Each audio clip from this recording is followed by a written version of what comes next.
Joining me now with reaction is Arkansas Senator Tom Cotton. He is, of course, a member of the Judiciary Committee. Senator, welcome aboard. Thanks for joining me. Tammy, thanks for having me on. Appreciate it. So, what's fascinating here, and as the American people see it, is that we see certain aggressive actions regarding some people, but not others. I would say that's one reason why President Trump was elected in the first place in 2016, was this seemingly sense of an imbalance with law and order and the rule of law and who it was applied to. What do you make of the timing of this raid on the mayor and happening on the night of the State of the Union, effectively? And, of course, Hunter Biden, who is actually under investigation, which a lot of people might not know. He's going to be teaching a course at Tulane University while he is under investigation. What do you make of all of this? Well, Tammy, there is a deep double standard that pervades the left in America. It's not just in our government, but as you point out, there was a sensational raid of Mayor Giuliani's apartment. I don't know the grounds for that. I don't know where the status of the investigation is, so I can't comment on it.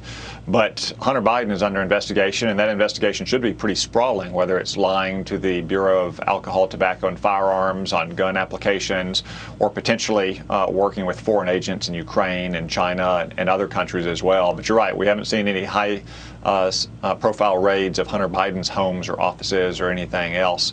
But again, this double standard pervades the left. I mean, just look at Amazon.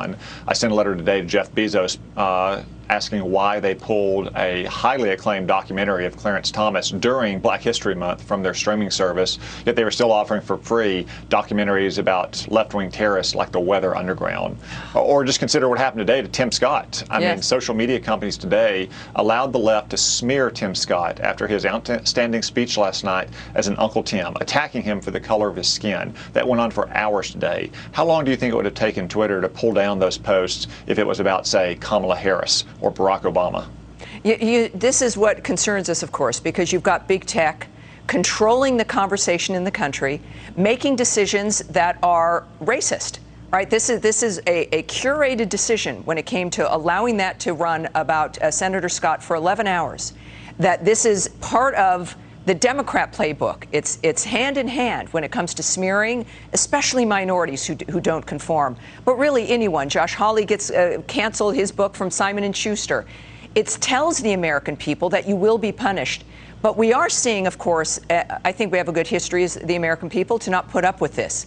How do you see Congress? Do they have a role? We know there's always meetings. What can we do to push further on this when it comes to either legislation or more pressure from the government for them to stop it?